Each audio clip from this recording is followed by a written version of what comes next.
Welcome back to the channel. तो आज हम ये प्लॉटिंग वाला इफेक्ट सीखने वाले हैं। तो सबसे पहले डबल क्लिक करके अपना वीडियो इंपोर्ट कर लो। वीडियो को ट्रैक करके नया कॉम्पोजिशन क्रिएट करो और अपना एक वीडियो एक बार चेक कर लो। ओके, ये सही है। उसके बाद इफेक्ट्स में जाके ट्रैकर सर्च करो और 3D कैमरा ट्रैकर अप्लाई कर दो। ओके, एंड प्रीव्यू पे जाके इसे क्वार्टर कर लो, नहीं तो आपका रैम बहुत यूज़ होगा। तो मैं इसे फास्ट फॉरवर्ड कर लेता हूँ, आपको लगेगी 1 से 2 minute. Okay, it's almost done. Okay, तो अपना प्लॉट देख के वही ट्रैक पॉइंट सिलेक्ट करो जो अपने प्लॉट्स के क्लोजेस्ट हो। तो मैं राइट क्लिक करके क्रिएट सॉलिड एंड कैमरा कर लूँगा। तो उसके बाद सॉलिड सिलेक्ट करके हम टी दबाएंगे और ओपेसिटी चेंज कर लेंगे ताकि हम प्लॉट देख सकते हैं। उसके बाद आर दबा के हम उसका जेड रोटेशन चेंज कर लेंगे ताकि पूरा प्लॉट कवर हो। नहीं हो रहा है तो सिलेक्ट करके ड्रैग कर लो थोड़ा। उसके बाद हम पेन टूल सिलेक्ट करेंगे और क्लिक करके ड्रैग करेंगे हल्का सा ताकि हैंडल क्रिएट हो जाएंगे। और फिर इसी तरह हम पूरा शेप बना लेंगे और लास्ट में इसे हम कनेक्ट कर लेंगे। अल्ट दबा के हम कॉर्नर शेप को चेंज करेंगे। Okay, it's almost done. So that's it, thank you guys. रुको भाई, थोड़ा एनिमेट कर लेते हैं।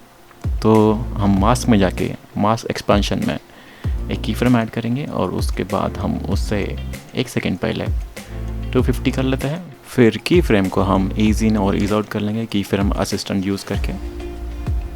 उसके बाद इसे ग्राफ एडिटर से हम थोड़ा स्मूथ कर लेते हैं। Okay, now it looks more professional. अब हम ऐड करेंगे एक बॉर्डर।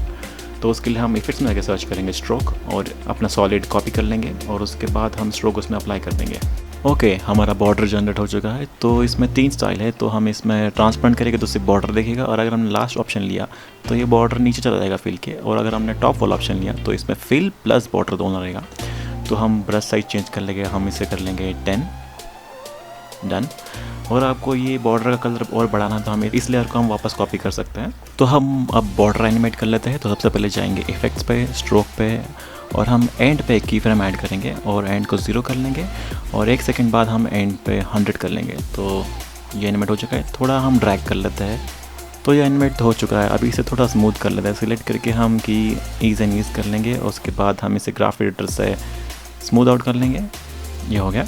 तो इसके बाद हम जाएंगे और हमारा टेक्स्ट ऐड करेंगे, और मैंने टेक्स्ट ऐड कर लिया है। तो अभी हमें जस्ट इसे 3D करना है और ये चला गया आउट ऑफ फ्रेम। तो हमें इसके लिए इस चकली पे क्लिक करके शिफ्ट दबा के सॉलिड पे ड्रॉप करना है। इससे हमारा टेक्स्ट वही पोजीशन में आता है जहाँ पे हमारा सॉलिड जनरेट हुआ था। तो अभी हम अपना टेक्स्ट की पोजीशन हम एडजस्ट कर लेते हैं। There you go.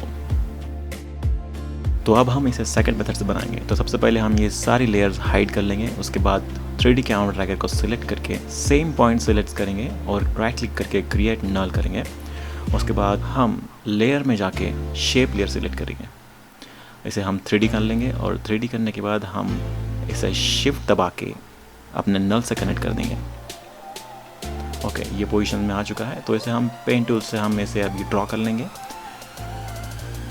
Okay, so it's done. तो इसी तरह हम इसमें फिल भी ऐड कर सकते हैं। Just click on fill and change the fill, and colour भी चेंज कर सकते हैं। इस पे हम ग्रेडिएंट भी ऐड कर सकते हैं, ओपेसिटी चेंज कर सकते हैं।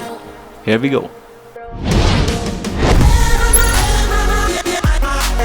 If you learn something new, please make sure to like and subscribe. Thank you.